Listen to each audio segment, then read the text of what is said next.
Jove said, "My child, what are you talking about? How can I forget Ulysses, than whom there is no more capable man on earth, nor more liberal in his offerings to the immortal gods that live in heaven? Bear in mind, however, that Neptune is still furious with Ulysses for having blinded an eye of Polyphemus, king of the Cyclopes. Polyphemus is son to Neptune by the nymph Thoosa, daughter to the sea king Phorcys. Therefore, though he will not kill Ulysses outright, he torments him by preventing him from getting home. Still, let us lay our heads together and see how we can help him to return. Neptune will then be pacified, for if we are all of a mind, he can hardly stand out against us."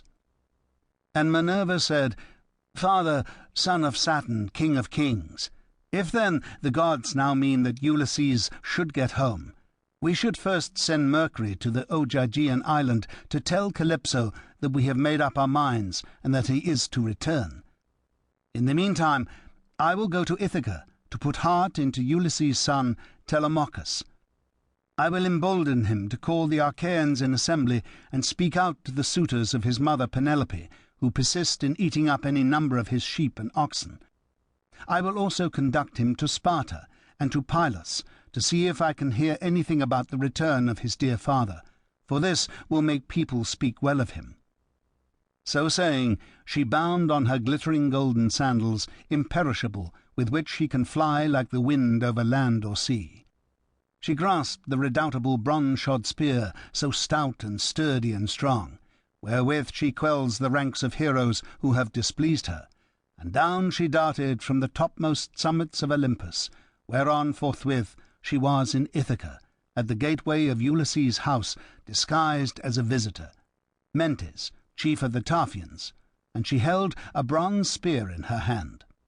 There she found the lordly suitors seated on hides of the oxen which they had killed and eaten, and playing draughts in front of the house. Men servants and pages were bustling about to wait upon them, some mixing wine with water in the mixing bowls, some cleaning down the tables with wet sponges and laying them out again, and some cutting up great quantities of meat.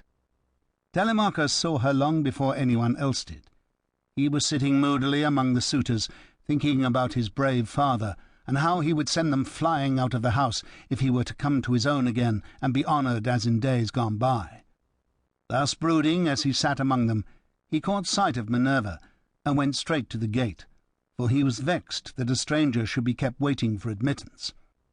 He took her right hand in his own, and bade her give him her spear. "Welcome," said he, "to our house, and when you have partaken of food, you shall tell us what you have come for." He led the way as he spoke, and Minerva followed him. When they were within, he took her spear and set it in the spear-stand against a strong bearing-post, along with the many other spears of his unhappy father, and he conducted her to a richly decorated seat, under which he threw a cloth of damask. There was a footstool also for her feet, and he set another seat near her for himself, away from the suitors, that she might not be annoyed while eating by their noise and insolence, and that he might ask her more freely about his father. A maidservant then brought them water in a beautiful golden ewer, and poured it into a silver basin for them to wash their hands, and she drew a clean table beside them. An upper servant brought them bread, and offered them many good things of what there was in the house. The carver fetched them plates of all manner of meats, and set cups of gold by their side, and a manservant brought them wine and poured it out for them. Then the suitors came in and took their places on the benches and seats. Forthwith men-servants poured water over their hands, maids went round with the bread-baskets, pages filled the mixing bowls with wine and water, and they laid their hands upon the good things that were before them. As soon as they had enough to eat and drink, they wanted music and dancing, which are the crowning embellishments of a banquet.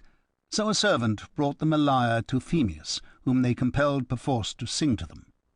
As soon as he touched his lyre and began to sing, Telemachus spoke low to Minerva, with his head close to hers, that no man might hear. "I hope, sir," said he, "that you will not be offended with what I am going to say. Singing comes cheap to those who do not pay for it, and all this done at the cost of one whose bones lie rotting in some wilderness or grind